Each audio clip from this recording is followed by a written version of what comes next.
إن الحمد لله نحمده ونستعينه ونستغفره ونعوذ بالله من شرور أنفسنا ومن سيئات أعمالنا وأشهد أن لا إله إلا الله وحده لا شريك له وأشهد أن محمدا عبده ورسوله صلوات الله والسلام عليه وعلى آله وأصحابه ومن اتبع سنتي إلى يوم الدين أما بعد.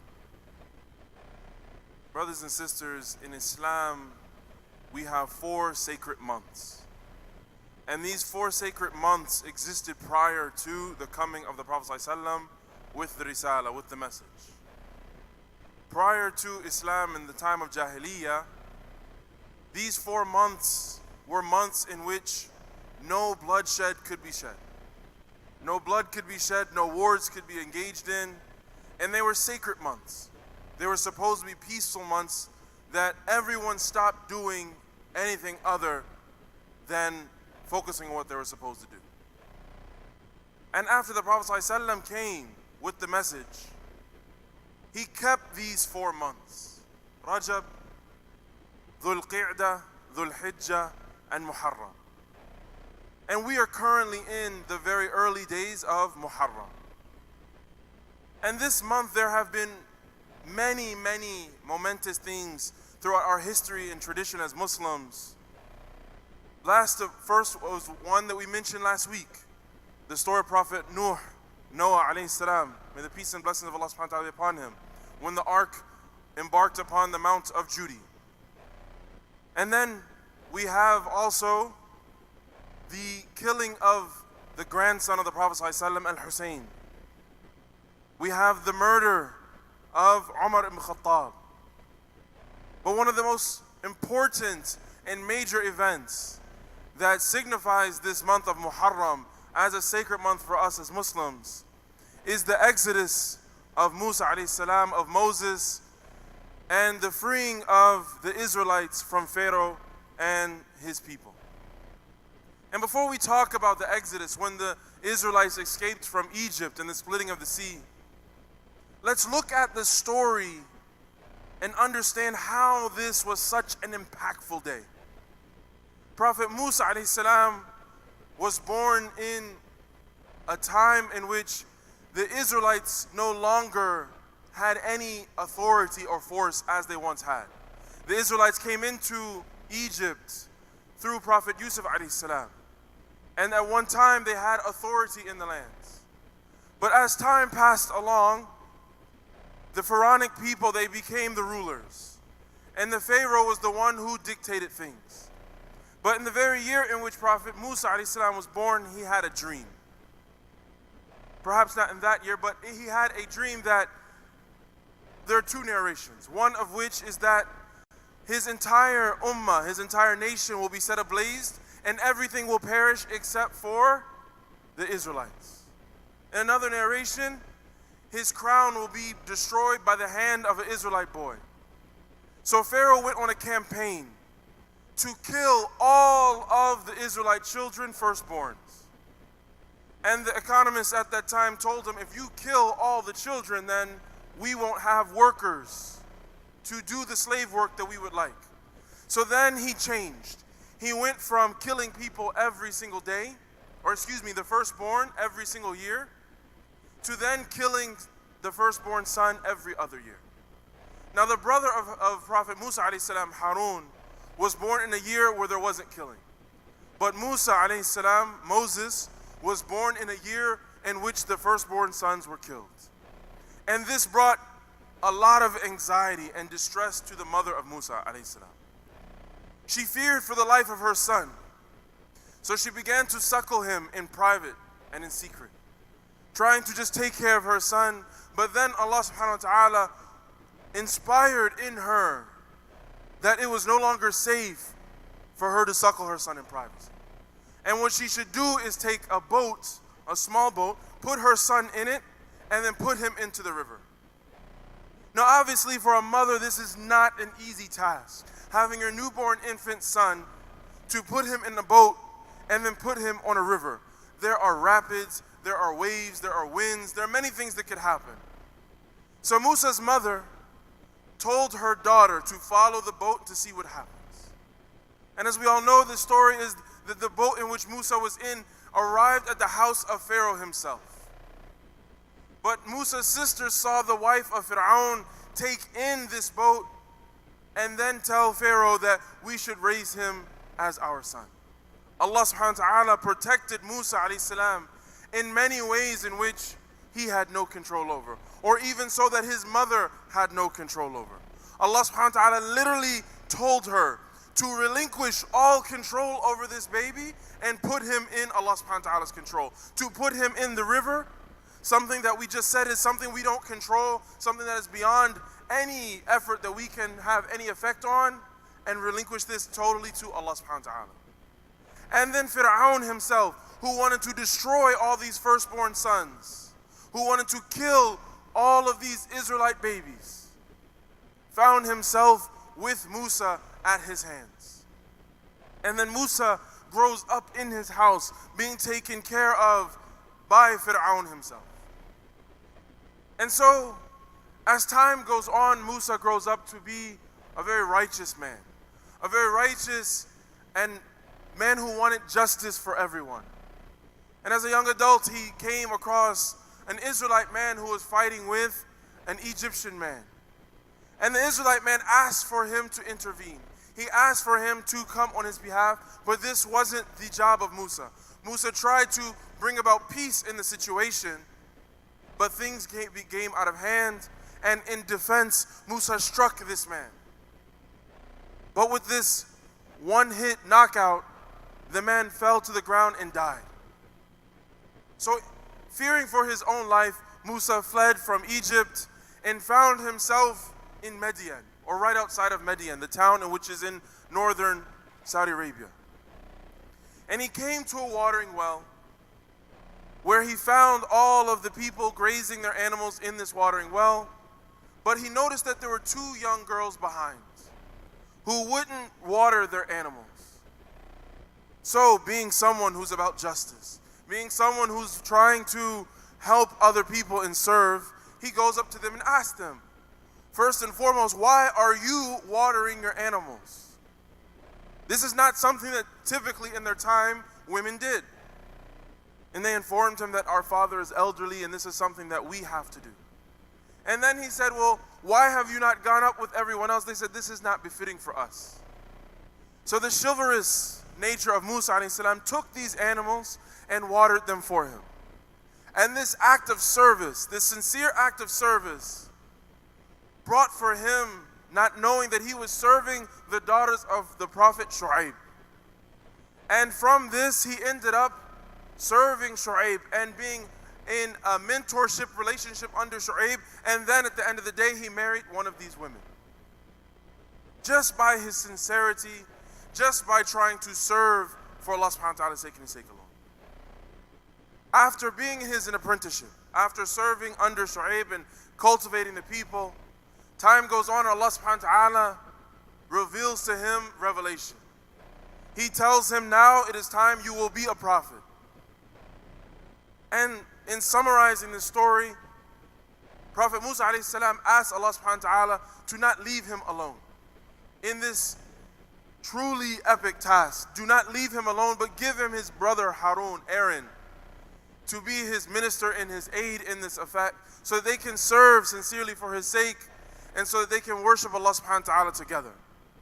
So Allah subhanahu wa ta'ala gives him and answers this gift, reminding him of the blessing that he had given him once before, saving him from Pharaoh's punishment and in the sea, and then gives him his brother Aaron to be his Khalifa, to be his minister and his aid in this task.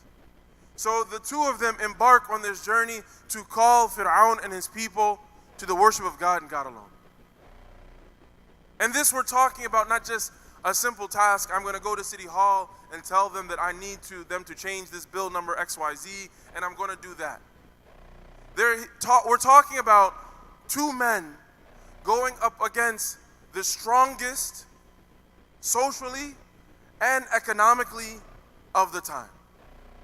And by themselves and themselves alone, they embarked on this task, relentlessly calling Pharaoh and his magicians to what is better, to the worship of Allah subhanahu wa ta'ala and Allah alone.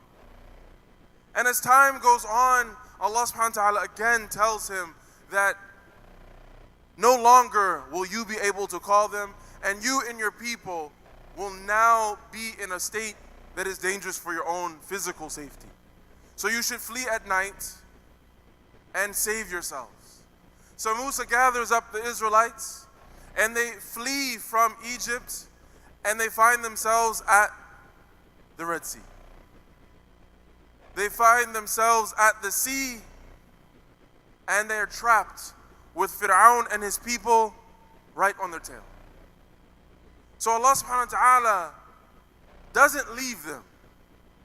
He could have subhanahu wa ta'ala split the sea just by the command and the command alone. Allah subhanahu wa ta'ala could have freed the Israelites from Pharaoh by commanding the sea to split. But no, Allah subhanahu wa ta'ala tells Musa to grab your staff and hit the water. اضرب بعصاك البحر. Take with your staff and hit the sea. Musa hits the sea with his staff, and from this Allah subhanahu wa ta'ala decrees that the sea will split in half, two sides like mountains. And as some narrations say, a wind goes through it, drying the land so the Israelites can traverse through the lands. After they traverse, they go beyond the sea, they go to the other side. Right as soon as they're given freedom and safety, Allah subhanahu wa ta'ala closes up the Red Sea on them, and Pharaoh and his people drowned, and they watch this happen. But in gratitude to Allah subhanahu wa ta'ala for seeing all of this, in this very famous story, Prophet Musa alayhi salam fasted that day. He fasted the day of Ashura, wherein the Prophet sallallahu alaihi wasallam, when he came to Medina, he found the Jews of that time fasting. And he asked them, why are you fasting on this day? They told him the same story. And the Prophet ﷺ, he said, we have more right to fast on this day, as Musa ﷺ was our prophet. And so next Thursday, we too will fast the day of Ashura. But when we fast this day, commemorating the freeing of the Israelites, our Jewish brothers and sisters being saved from the torment and the punishment of Pharaoh, let's think about this story. How time and time again Allah subhanahu wa ta'ala protected and freed and aided the Israelites. And how we too can be like Prophet Musa alayhi salam. We too, when we're faced with a task that is far beyond what we think is possible, when we're faced with a task that perhaps looks insurmountable, we can take our proverbial staff, we can take our effort and put in that effort and hope that Allah subhanahu wa ta'ala will save us just as He saved Musa alayhi salam. وأقول قولي هذا واستغفر الله لي ولكم لسائر المسلمين واستغفروه وأتوب إليه.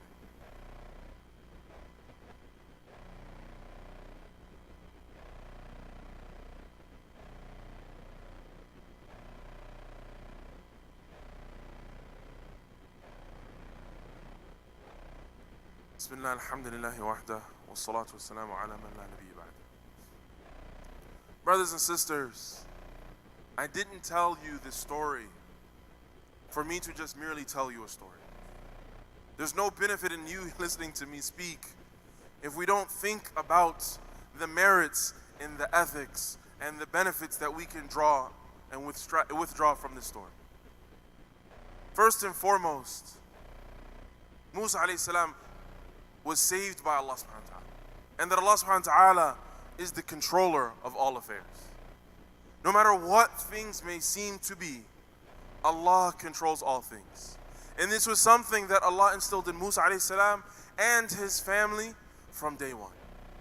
Being saved from the killing of Pharaoh, being put in the sea and being again protected by Allah, being raised in Pharaoh's house, being turned back to Musa's mother so that he could suckle at her, bringing her comfort and him comfort as well.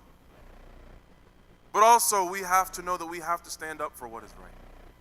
This was something that was consistent through the lives of Musa alayhi salam and all of our prophets. This is something that we have to do. And us standing up for what is right has to be not about our own egos, but it has to be about Allah. Because it's very easy for me to be consumed and me doing what is right. It's very easy for me to think that I am going to bring about change. It's very easy for me to think that because I am engaged in this, whether it's social justice or any change that we perhaps will become engaged in, that it's because of the efforts that I did that change will come. Wallahi, brothers and sisters, we are only a small, minute cog in the grand scheme of Allah subhanahu wa ta'ala. And the reality is, if He wanted it to be, it would be without our own engagements. We truly are only a tool that Allah subhanahu wa ta'ala is using for good. And so in our engagement and standing up for what is right, we have to make sure that this engagement is also a spiritual engagement. We have to make sure that when we engage in trying to bring change, trying to bring uprightness, trying to bring betterment for ourselves, for our families, for our communities, that it's always about Allah and Allah first. Because it's so, we constantly become consumed with ana, with me. When I want to talk to my wife or I want to speak to my children, it becomes what do I want for them and not about uplifting my family together upon La ilaha illallah Muhammad Rasulullah. When we engage with our spouses, when we engage with our community, is it that I'm going to clean up so that everyone sees me cleaning up? Or is it that I am doing this for Allah and Allah alone? Or perhaps we're better than that. None of us are doing it because we're arrogant. But perhaps there's a state of ujub, a self-grandizement or self-amazement, that I think, not that I am better than anyone else, or that I want anyone else to do that, but maybe I think that I'm good for doing that. As we colloquially say, we start to smell ourselves. We start to, as they say in Arabic as well, shimmu nafsin. We think that we are doing better because we have done something. Wallahi, brothers and sisters, it is only by Allah's blessing that we have been put in any place that we're in. It is only by Allah that we are blessed to serve. So when we serve and we stand up for what is right, we have to make sure it is truly a personal thing and a spiritual endeavor as well, trying to achieve Allah subhanahu wa ta'ala's pleasure. 2, taking from the story of Musa alayhi salam, we have to know our reality. Because from knowing our reality is how we will be able to worship Allah subhanahu wa ta'ala. And this is how we will be able to grow in our connection with Allah subhanahu wa ta'ala.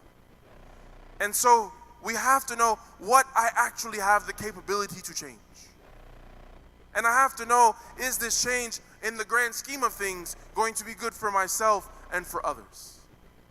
No matter what we're gauging in, whether it's social change, whether it's personal betterment, perhaps when I want to bring change for myself, I want to now pray my salah. Do I know how to pray? Because if I don't, then now I need to find a teacher who's going to help me pray. Perhaps I'm looking for a new job. Do I have the connections? Have I put in the effort to get this job that I want? If not, then I have to put in the effort. If not, then I have to find connections by the permission of Allah subhanahu wa ta'ala who will enable me to get that job. We have to know our reality, brothers and sisters. And from knowing our reality is where we will truly be able to be impactful. And from knowing our reality, taking specifically from the story of Musa alayhi salam, we have to try to have good companionship, good suhbah in whatever we're trying to do. As the Prophet sallallahu alaihi wasallam, he said, Al-mar'u ala dini khalili, that the believer, man or woman, is upon the religion of those people that they keep close to them. Musa alayhi salam knew that he was embarking on a task that was difficult. He knew that he was about to engage with a man and a government and a system that was far greater than him and him alone. So he asked Allah subhanahu wa ta'ala, make my brother a wazir for me. Ij'al, Allahumma salli sayyidina Muhammad, make my brother a wazir for me, Haruna akhi, my brother Harun, so that we can engage in this together. And so, brothers and sisters, whenever we're trying to do anything, we have to make sure that we're not doing it as individuals. We have to understand that this is far greater than us and us alone. In trying to bring about change, in trying to bring about betterment, whether it's for our communities, our families, or even ourselves, we need other people. We need our brothers and sisters to advise us. We need people who are going to check us when we're not doing what's right. We need brothers and sisters that we are collectively going to try to go together. Because individually, we may wither away. Individually, things may look surmountable. but as a community, as a collective, then we are far stronger and far greater. Perhaps the story of Musa and his brother isn't alone, isn't significant or sufficient for us, to truly reflect on. That's many, many generations ago. But even from the story of the Prophet ﷺ, and what through the strength of the companions they were able to achieve, through the movements that have happened even here in America, the civil rights movement, and many other movements right here in our own country, many of which were right here in Boston. One person and one person alone didn't bring about change. Malcolm X, who our street is named after, by himself wasn't able to bring about change. It was through the impactment of the Nation of Islam, the people who were backing him, who were able to put him into a position where his voice could be heard. It was through the autobiography of Alex Haley, who wrote the biography of Malcolm X, that many people were able to embrace Islam, and how we have a record of his history today. The voice of Malcolm X and all of these people who came before us. So if looking at the story of Musa is not significant, or sufficient rather, then we can look at people just 50, 60 years ago who did the exact same thing. And after knowing our reality and trying to have good companionship, brothers and sisters, we have to take initiative. We can't sit at home and think praying by itself is going to do something. We can't think that I am going to now delegate this task or point to you and tell you what needs to be done. I have to take this initiative and try to bring about change. No matter if we're starting with ourselves, with our families, with our communities, or government. No matter what level of engagement we're getting in, we have to take initiative. Allah subhanahu wa ta'ala again could have split the sea for them, brothers and sisters. Something that looked like it was truly their demise, like truly their end was right in front of them. Allah subhanahu wa ta'ala told Musa, strike the sea with your staff. You become engaged in this. Invest yourself, your energy, your wealth. Invest your own efforts so that change can come.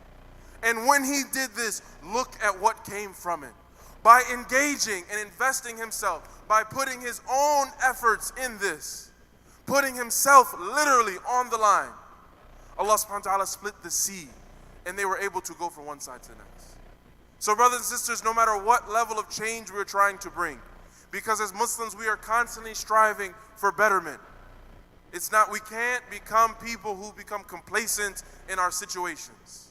Our personal situations, our familiar situations, our community situations, our governmental situations. We are not a complacent people, but we're a people who are content rather in what Allah subhanahu wa ta'ala has given us and are constantly striving to be better. Allah subhanahu wa ta'ala would not have blessed us. He would not have put us with so many things at our disposal. So many wonderful things He has given us. He is a merciful God. And this is for us to take advantage of, to reap what we can do from it and try to bring about change.